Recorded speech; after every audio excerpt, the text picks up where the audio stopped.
Good evening po sa ating pong lahat. Sa gabing ito ang ating pong pangalawang serye para sa pag-aaral ng Banal na Espiritu ay patuloy nating makikita mula sa banal na salita ng Diyos.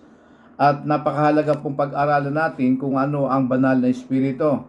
Napag-aralan natin nung nakaraang Sabado ang patungkol sa persona ng Banal na Espiritu bilang Diyos. No? At na ang Banal na Espiritu ay kapantay ng pagiging Diyos ng Diyos Ama at ng Diyos Anak. Siya po ay Diyos din. At sila po ay tinawag na isang Diyos sa tatlong persona. Ngayon, the personhood of the Holy Spirit is also affirmed by His many works. He was personally involved in creation. Ang Banal na Espiritu po ay involved sa kasaysayan ng paglikha ng sanlibutan. At yan ay mababasa natin sa Genesis chapter 1, verse 1 and onwards. At ang Banal na Espiritu ay empowers God's people. Zechariah 4:6. The Holy Spirit guides, the Holy Spirit comforts, the Holy Spirit convicts the sin, the Holy Spirit teaches us, the Holy Spirit restrains sin, and He commands. Nag-uutos din ang Banal na Espiritu, at ang lahat ng ito ay nagpapatunay ng pagiging persona ng Banal na Espiritu. At para mas lalo nating maintindihan ang ating pag-aaral sa pangalawang serye po natin, pag-uusapan natin ang deity of the Holy Spirit, yung divinity, supreme being bilang God, Deity, the deity of the Holy Spirit. Ngayon po, ang Banal na Espiritu ay sinasabi ng marami na ito po ay isang puwersa lamang, isang bagay na ginawa ng Diyos. Hindi po totoo yon, sapagkat ang Banal na Espiritu ay Diyos. At patunay na paulit-ulit binanggit sa kasulatan ang tungkol sa Banal na Espiritu, na kilala rin bilang Espiritu ng Diyos at Espiritu ni Jesucristo. Ipinapaiwatig ng kasulatan na ang Banal na Espiritu ay may parehong diwa ng Ama at ng Anak. Ang Banal na Espiritu ay tinuring na may mga katangian bilang isang Diyos, kapantay at katumbas ng Diyos Ama, Diyos Anak at Diyos Espiritu Santo. Ngayon, meron po tayong makikita na salita sa kanya sa English na tinawag siyang He. The pronoun He, the word translated Spirit, is neuter in gender. In the Greek language, it will be expected grammatically that a neuter pronoun would be used to refer to the Holy Spirit. Ngayon, kaya po binanggit sa Book of John yung mga salitang He will guide, and when the Spirit of truth is come, He will guide you.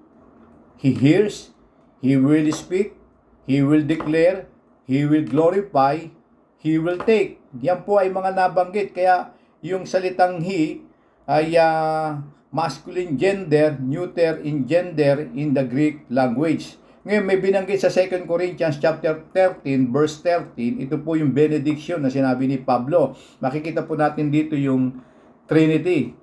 Hindi yung word na Trinity, kundi yung tatlong persona binanggit sa talatang ito. Basahin ko po. Sabi sa 2 Corinthians 13 verse 13, naway sumain yung lahat ang biyaya ng ating Panginoong Hesukristo, ang pag-ibig ng Diyos at ang pakikipag-isa o pakikipisan ng Banal na Espiritu. Ulitin ko po. Nawa sumain yung lahat ang biyaya ng ating Panginoong Hesukristo, ang pag-ibig ng Diyos at ang pakikiisa ng Banal na Espiritu. Sa makatuwid, itong tatlong ito na binanggit dito, yung salitang ang pag-ibig ng Ama. Yan ay mababasa po natin sa talata, di ba? Ang pag-ibig ng Ama, yung everlasting love of God. Tapos pangalawa, binanggit din yung ang biyaya ng ating Panginoong Jesus. Nung si Kristo ay pumunta sa lupa at nagkatawang tao, ang dala niya ay biyaya o grasya. Kaya sabi sa Ephesians chapter 2 verse 8 and 9, for by grace are ye saved, na iyo ay naligtas sa biyaya ng ating Panginoong Jesus. At ang sabi ng pangatlo sa sitas ng talata, ang pakikipisan o pakikipag-isa ng banal na Espiritu, the communion of the Holy Spirit. Sa makatwid, sa talatang ito, nabanggit po yung tatlong Trinidad. No? Ginampanan ng Ama, ipinahayag sa atin ang kanyang pag-ibig, ginampanan ni Jesus ang kanyang grasya na ibinigay sa lahat ng tao, at ginampanan ng banal na Espiritu yung pakikipisan sa atin. Ibig sabihin po, continuous process ang ginawa ng Trinity sa buhay ng tao, sa buhay po natin. No, maliwanag po 'yan yung threefold, no? Threefold history na ginawa ng Diyos para sa atin. No, ang pag-ibig ng Ama, ulitin ko po, at ang biyaya ni Hesukristo, at ang pakikipisan ng banal na Espiritu. Yan po ang sinabi ni Kristo.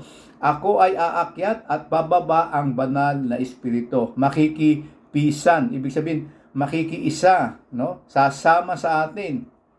Ngayon, itong Trinidad nito, mahirap intindihin kapag wala ang banal na Espiritu. Kaya nga, ang Ama ay Diyos, ngunit hindi siya ang anak. Ang anak ay Diyos, ngunit hindi siya ang banal na Espiritu.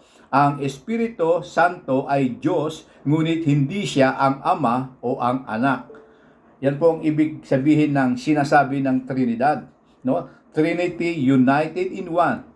Nagkaisa sa isang layunin, ipahayag ang pag-ibig ng Ama, ang biyaya ng Kristo, at ang pakikipisan ng banal na Espiritu. The main names of the Holy Spirit na binanggit sa Bible, tinawag siyang Counselor, Comforter, Baptizer, Advocate, Strengthener, Sanctifier, Spirit of Christ, Sevenfold Spirit, Spirit of Truth, Spirit of Grace, Spirit of Mercy, Spirit of God, Spirit of Holiness, Spirit of Life. Mga binanggit po yan patungkol sa banal na Espiritu. Ngayon, pag-usapan natin yung attributes ng banal na Espiritu.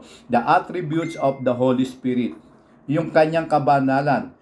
Sa mahigit 70 lugar, tinawag ng Biblia ang Espiritu ng Diyos na Espiritu Santo. Ang kabanalan ay isang pangunahing katangian ng Espiritu Santo. Ang Espiritu ay napakabanal, na ang kalapastanganan laban sa Espiritu ay hindi mapapatawad. Nilapastangan man ng tao si Kristo, ngunit ang maglapastangan sa banal na Espiritu ay walang kapatawaran.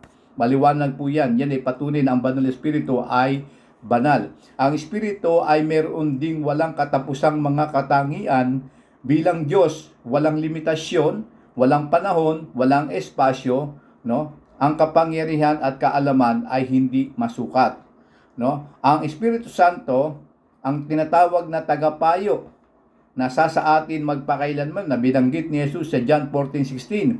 Ang Espiritu ay walang hanggan, Hebreo 9:14. Ang Espiritu ay nananahan sa puso at kaluluwa ng mga taong nagsisi at nanampalataya kay Kristo. Ngayon, ang banal na Espiritu, no, bilang divine being, ito po ay binanggit ni Pablo sa 1 Corinthians 3:16. So, ang sabi, do you not know that you are God's temple? And then, do you not know that your body is the temple of the Holy Spirit? Binabanggit po ni Pablo rito ng ating katawan ay templo, no? Tayo ay pinanahanan ng banal na Espiritu nang tayo ay nagsisi at nanampalataya kay Kristo, na binanggit sa talata ng Efeso chapter 1 verse 13. Ngayon, yung attributes niya reveal His divine nature. Pag-aralan po natin dito sa kanyang divine nature, yung tinatawag niyang omnipresence, no? Alam niyo po, ang banal na Espiritu ay omnipresence din po. Nasa lahat ng lugar ang banal na Espiritu. Kaya nga po kapag tayo ay nananalangin, kahit saan tayo naroon, kahit saang bansa tayo naroon, kahit saang kasuluk-sulukan tayo naroon, ang banal na Espiritu ay nakikiisa sa atin sa pananalangin. Kaya po ang banal na Espiritu ay omnipresence, nasa lahat ng lugar. Sabi nga ni David, pinupuri niya ang Diyos na kadaklaan, no? At na saan man daw po siya na nandoon ang Espiritu ng Diyos, no? Kahit saan siya mapunta, nandoon ang Espiritu ng Diyos, no? Yan ay binanggit sa mga awit, no? 139 verse 7 and 8. Ngayon, yung omnipotence, no? Yung kanyang pagiging makapangyarihan sa lahat. Ang mga gawa na ginawa ng Diyos tulad ng paglikha ay inuugnay din sa banal na Espiritu. Sabi sa Job 33 verse 4, sa awit 104 verse 30, ang mga himala ni Jesucristo ay ginawa sa pamamagitan ng banal na Espiritu. Sa Mateo 12, talatang 28, sa ministeryo ni Pablo, ang gawain na ginawa ni Kristo ay ginawa sa pamamagitan ng kapangyarihan ng Espiritu Santo. Sa makatuwid, ang banal na Espiritu ay hindi lamang sa omnipresence, kundi omnipotence, makapangyarihan sa lahat. Pangatlo, yung omniscience, no? Nakakaalam ng lahat ng bagay. Nasasaliksik ng banal na Espiritu ang laman ng ating puso, ang laman ng ating isip. Kaya naman tayo po ay tinuturuan ng banal na Espiritu ang manalangin. Sinabi po yan sa Biblia na tayo po ay hindi marunong manalangin. Ngunit ang banal na Espiritu ay tutulong sa atin upang tayo ay manalangin ng tama at madala niya ang ating panalangin sa presensya ng ating Panginoong Yesus. All-knowing. No? Ibig sabihin, God's power is infinite. No? Limitless. Omniscience means all-knowing. God is all-knowing in the sense that He is aware of the past, present, and future. Kaya makikita po natin na sinasaliksik ng Espiritu Santo ang lahat ng bagay, maging ang malalim na bagay patungkol sa Diyos. Ipinapaunawa sa atin ito ng banal na Espiritu. Ang Espiritu Santo ay Diyos na nakakaalam ng mga pag-iisip ng Diyos. No? Alam ng Espiritu ang lahat ng bagay, kaya ituro ng banal na Espiritu ang lahat ng mga kalaliman ng mga bagay patungkol sa sinasabi ng Diyos para sa atin. Yan po ang trabaho ng banal na Espiritu. Yan po yung kanyang divine nature. No, ang kabanalan, kawalang hanggan, omnipresence, omnipotence, and omniscience ay mga katangian ng esensya ng Diyos. Kaya po ang banal na Espiritu ay Diyos, no? Hindi po mapagkakaila na siya ay Diyos, sapagkat sabi nga po sa New Testament, nung nagkasala si Ananias sa Sapphira, ang sabi ni Pedro, kayo ay hindi nagkasala, no, sa iba, kundi kayo ay nagkasala sa Diyos. Ang sinasabi dito ni Pedro ay yung banal Espiritu na tinawag ni Pedro na Diyos. At ngayon, nakikita din natin, hindi lang yung attributes, no, yung tinatawag na equated with God, no. Tinalakay ng ilang mga talata ang Ama, Anak at ang Banal na Espiritu bilang magkakapantay sa isang pagtatalakay sa mga espiritual na kaloob. Inilagay ni Pablo ang Espiritu, no, sa atin. At ang patunay niyan ay mababasa natin sa 1 Corinthians chapter 12 verse 4 to 6. Makikita niyo po doon yung mga gifts of the Holy Spirit. Tinapos ni Pablo ang isang liham sa pamamagitan ng tatlong bahaging panalangin. Yun po yung binanggit natin kanina na talata na nagsasabi ang pag-ibig ng Diyos, ang biyaya ni Kristo, at ang pakikipisan ng banal na Espiritu. Yan po yung formula ng Trinidad. At hindi lamang po yan, yung divine work. Ano po ba yung makalangit na pagkilos at gawa ng banal na Espiritu? Ngayon, ang banal na Espiritu ay gumagawa, no, sa atin panahon ngayon, sapagkat si Kristo ay nasa langit na at nandito na ngayon yung banal na Espiritu. Siya po ay kumikilos sa ating mga puso, sa ating mga isip. May mga bagay po tayong ginagawa, kinokontrol ng banal na Espiritu. Sapagkat nung tayo ay hindi pa mananampalataya, tayo po ay nasa kapangyarihan ng kasalanan. Ngayon, wala tayong kapangyarihan para tanggihan ang kasalanan. Sapagkat ang taong wala pa kay Kristo o wala pang buhay na wala hanggan o wala pang relasyon kay Kristo, ang kasalanan ay kasanayan para sa kanila. Sanay gumawa ng kasalanan ang taong wala pang relasyon sa Diyos. Kaya ang kasalanan para sa kanya ay napaka madali gawin. Pero nung siya ay nagsisi ng kasalanan at nanampalataya kay Kristo, meron pong humahadlang na sa ating puso at sa ating isip na gawin ang masama, no? Hinahadlangan tayo ng banal na Espiritu na sinasabi, mali yan, hindi tama yan, no? Huwag mong gawin yan. Bakit po nangyayari ngayon na may humahadlang? Sapagkat nanahan na po sa atin yung banal na Espiritu at yun na po ang kumukontrol sa atin. Yun po yung pagkilos at gawa ng banal na Espiritu. Maliwanag po, yung indwelling of the Holy Spirit sa ating buhay ay malaki pong tulong upang tayo ay mamuhay ng mayroong kabanalan. Sapagkat ang pagkilos ng Banal na Espiritu sa atin ay nagbibigay sa atin ng pag-asa, nagbibigay sa atin ng tagumpay, at nagbibigay sa atin ng linaw sa pagbabasa ng salita ng Diyos at sa paglakad sa kalooban ng Panginoon. Sapagkat napakahirap pong mamuhay sa mundong ito nang wala ang Banal na Espiritu. Sapagkat ang buhay ng taong malayo sa Diyos at wala ang pagkilos ng Banal na Espiritu, ang mga taong ito ay handang pumatay, handang manloko, handang magsinungaling, puro pagmumura, pag-iisip ng masama, panluloko sa kapwa, pang-iisa sa kapwa. Lahat ng yan ay nasa pangunguna ng old flesh, yung makasalanang tao. Yung nasa loob ng taong makasalanan ay puro masama ang kanyang ginagawa. Gusto man niyang bumait, hindi niya magawa. No, meron nga kantang gusto kong bumait pero hindi ko magawa. Kasi nga wala yung Banal na Espiritu. Pero kapag ang tao ay nanampalataya kay Kristo, sabi sa Ephesians 1:13, ang Banal na Espiritu ay magseselyo at mananahan sa puso ng taong makasalanan at ang Banal na Espiritu na ang kokontrol sa kanya. Ngayon, kung nasa atin ang Banal na Espiritu, naroon pa rin yung old flesh. Naglalaban ngayon yung new at saka old. No? Ang ating lumang pagkatao at ang ating bagong pagkatao. Ngayon, dahil nasa atin ang Banal na Espiritu, tutulungan tayo ng Banal na Espiritu upang labanan, no, ang mga bagay na tukso ng kaaway. No? Sabi ng Romans chapter 8 verse 26 hanggang 27, tinutulungan tayo ng Banal na Espiritu sa kahinaan natin. Hindi natin alam kung ano ang dapat nating ipanalangin. Kaya ang Espiritu na rin ang nanamamagitan sa Diyos para sa atin sa pamamagitan ng mga daing na hindi natin kayang sabihin. At ang anumang nais sabihin ng Banal na Espiritu ay alam ng Diyos na siyang sumisiyasat sa puso ng mga tao sapagkat namamagitan ang Banal na Espiritu para sa mga nananampalataya kung ano ang ayon sa kalooban ng Diyos. Nakita nyo po? Yan po ang gawa at pagkilos ng Banal na Espiritu. Kaya hindi po tayo dapat sumunod sa gusto natin. Yamang tayo po ay nagpasakop na kay Kristo, hayaan natin na ang Banal na Espiritu ang kumontrol ng ating buhay at ipakita ng Banal na Espiritu ang mga bagay na nais ng Diyos na dapat nating gawin. Nakuha niyo po? Kaya napakahalaga po ng Banal na Espiritu sa buhay ng isang tao. At hindi lamang po yan, no? Hindi lamang po nakita natin yung pagkilos ng Banal na Espiritu, no? At makikita din natin yung worship, yung pagsamba, no? Ngayon, wala tayong makikita na ang Espiritu Santo ay sinamba. Ang sinasamba ay ang Diyos at si Kristo Jesus.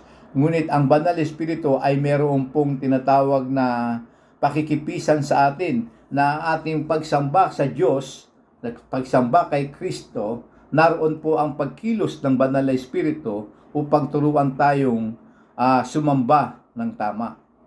Kasi alam nyo po, kung wala yung Banal na Espiritu, wala pong kwenta yung ating ginagawang pagsamba sa Diyos.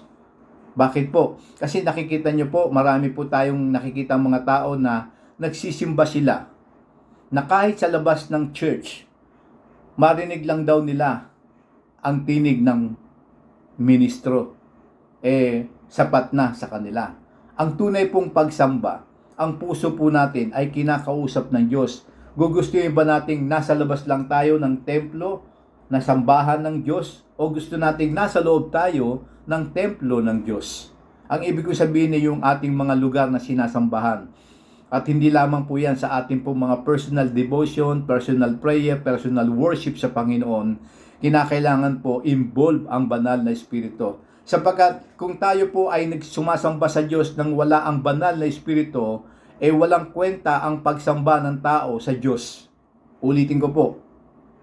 Kapag wala ang Banal na Espiritu sa buhay ng isang tao at sumasamba sa Diyos, sumasamba lang siya as a ritual para masabing siya po ay sumamba.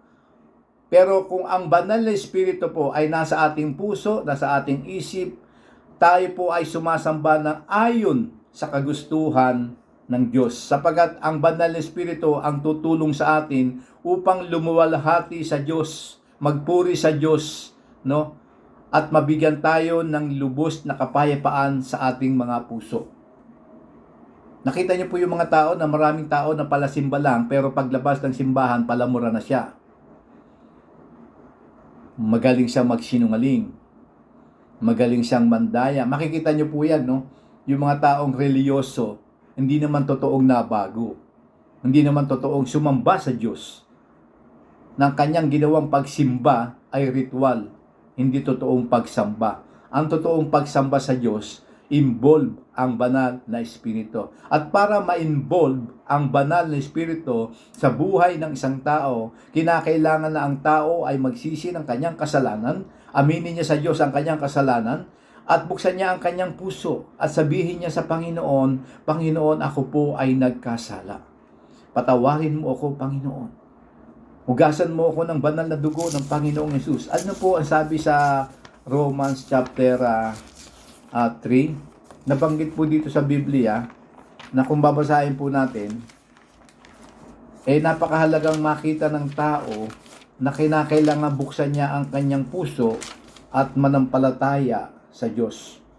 Ang sabi sa Romans chapter 3, verse 10, ito po, babasahin ko po para sa paglilinaw kung paano ang tao magkakaroon ng relasyon sa Diyos at mananahan ng banal na Espiritu. Sabi sa Romans chapter 3, verse 10, ito ay ayon sa nasusulat, walang sinumang matwid, wala kahit isa. Walang sinumang nakakaunawa, walang sinumang humahanap sa Diyos. Ang lahat ay lumihis ng daan, sama-sama silang naging walang pakinabang, walang sinumang gumawa ng mabuti, wala kahit isa. Ang kanilang lalamunan ay bukas na libingan, sa kanilang mga dila ay ginagamit nila ang pandaraya, makamandag ang mga lupong ay nasa mga labi nila, ang mga bibig nila ay puro pagsusumpa. No, yung mga bibig daw ng taong wala sa Diyos ay mahilig sumumpa. Nasasabihin sa taong nakagawa sa kanya ng kasalanan, mamatay ka na, magkaroon ka ng maraming sakit. Yan po ang bibig ng mga taong walang Diyos, no? Na palasimba lang pero wala talagang relasyon sa Diyos. Makikita nyo sa bibig niyan, magmumura yan, magsisinungaling yan, at susumpain niya yung taong kaaway niya. At sasabihin niya sa kaaway niya, mamatay ka na sana. Yan po ang laman ng bibig ng mga taong walang totoong banal na Espiritu ng Diyos. Sundan pa natin sa Romans chapter 3 verse 14, ang mga bibig nila ay puno ng pagsumpa at mapait na pananalita. Ang mga paa nila ay mabilis sa pagbuhos ng dugo. Ang mga taong ito ay talagang sanay pumatay na walang kinakatakutan. Para sa kanila, ang tao ay katulad lamang ng hayop. Walang pagmamahal sa tao. Kasi nga, wala silang totoong pagmamahal sa Diyos. No? At pagkawasak at paghihirap ang mga nasa kanilang landas. No? At hindi nila alam ang landas ng kapayapaan. Ang pagkatakot sa Diyos ay wala sa kanila. Kaya sabi sa Romans chapter 3, verse 23, na ang sabi rito ng Biblia, ito ay sapagkat ang lahat ay nagkasala, sakop po tayo doon, no? Ang lahat ng tao ay nagkasala at hindi nakaabot sa kaluwalhatian ng Diyos. Ngayon, paano kakaroon ng relasyon ng tao sa Diyos yamang tayo ay makasalanan?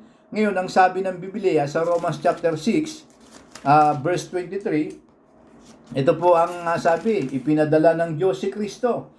At ito po ay nabanggit sa Romans 6 verse 23, ito ay sapagkat ang kabayaran ng mga kasalanan ay kamatayan. Ngunit ang walang bayad na kaloob ng Diyos o yung biyaya ng buhay na walang hanggan ay na kay Kristo na ating Panginoon. Sa makatwid, ang sabi sa talata na binasa natin kanina, ang pag-ibig ng Diyos Ama, ang biyaya ni Kristo, at ang pakikipisan ng Banal na Espiritu ay sumaating lahat. Diba? Yan na ang hangarin ng Trinidad o ng Trinity o ng Diyos Ama, Diyos Anak at ng Banal na Espiritu. Ngayon, ano po ang mangyayari kapag ang isang tao nagsisit na napalataya kay Kristo? Ito po yung pagkilos ng Banal na Espiritu. Sabi sa Ephesians 1:13, sumasampalataya rin kayo sa kay Kristo, pagkarinig ninyo ng salita ng katotohanan, ang ebanghelyo ng inyong kaligtasan, sa Kanya rin naman pagkatapos ninyong sumampalataya ay tinatakan kayo ng Banal na Espiritu na ipinangako. Ang Banal na Espiritu ang katiyakan ng ating mana hanggang sa pagtutubos ng biniling pag-aari para sa kapurihan ng kanyang kaluwalhatian. Mananahan po ang banal na Espiritu. Seselyuhan ng banal na Espiritu ang taong makasalanan na nampalataya kay Kristo. At ngayon ang taong yun na dating makasalanan na tinubos ni Kristo at ngayon ay binabago ng banal na Espiritu. Yan po ang pagkilos ng banal na Espiritu. Kaya ang taong pinanahanan ng banal na Espiritu ay natutong sumamba at magpuri sa ating Panginoon. Tunay na ang pagkilos ng banal na Espiritu ay kailangang maganap sa buhay ng isang tao. Kaya nakita po natin na ang banal na Espiritu ay pangatlong persona, no? Pangatlong persona. Bakit pangatlong persona? Sapagkat ngayon pong panahon natin sa tinatawag na end times, the last days, nasa huling araw na po tayo ngayon. Ang banal na Espiritu ay gumagawa at habang gumagawa ang banal na Espiritu sa panahon natin ngayon, dapat makita po ng tao na kung meron na ba siyang relasyon sa Diyos o wala pa. Sapagkat kung wala pa siyang relasyon sa Diyos, ito na yung panahon para magkaroon siya ng relasyon sa Panginoon. Bakit? Sapagkat darating ang panahon sa tribulation period, aalisin ang banal na Espiritu para makakilos ang demonyo ng husto at walang hadlang. Tatanggalin muna yung humahadlang, yung banal na Espiritu, aalis ang banal na Espiritu, at maraming madadaya ang demonyo. At sasabihin ng mga taong, sana nung ako po ay nakakapakinig pa ng salita ng Diyos, sana tinanggap ko na si Kristo. Pero huli na ang mga taong nakarinig ng salita ng Diyos, pag pumasok sa tribulation period, yung hatol ng Diyos, doon po papasok yung tinatawag na paghahari ng kadiliman ni Satanas sa tribulation period. Kaya bago mangyari ang mga bagay niyon ng 7 taong paghihirap, kukunin muna ng Diyos ang kanyang mga tinubos. Yung mga taong nagsisi ng kasalanan na nabubuhay at yung namatay. Bubuhayin muna ng Diyos yung mga namatay. Papalitan ng katawan na hindi namamatay. At yung nabubuhay, siya po ay kukunin din. No, habang halimbawa ako ay nagsasalita itong oras na ito at biglang nag-rapture, itong damit kong ito maiiwan dito sa aking kinalalagyan. At ako ay kaksamahin ng Diyos. Hindi natin alam kung kailan darating si Kristo, kung sabay darating na maliwanag o dilim. Hindi natin alam kung anong taon, hindi natin alam kung anong araw. Kaya ang sabi, ang pagdating ni Kristo ay biglaan. Ngayon ang tanong, kapag dumating ba ang Panginoon, kasama ka ba niya sa langit? Ngayon kung hindi pa, ito na yung pagkakataon upang makabit natin ang pag-asang ibinibigay ng Diyos para sa ating lahat. At bilang pangwakas ng ating pong pag-aaral, no, bukod dito, ang banal na Espiritu ay nagpapadalisay o nagpapabanal sa atin upang ihanda tayo sa ating Panginoon sa pagharap natin sa Diyos. Kaya po, ang banal na Espiritu, tinuturuan tayong magsalita ng maayos, na hindi magmura. Tinutulungan tayo ng banal na Espiritu na huwag magkasala ang ating mga mata sa ating mga nakikita. Tinuturuan tayo ng banal na Espiritu na huwag tayong makinig sa mga walang kwentang mga bagay na dapat nating pakinggan. Pero dapat, ang sabi ng banal na Espiritu, pakinggan lang natin yung mga bagay na makakatulong sa ating paglago at relasyon sa Diyos.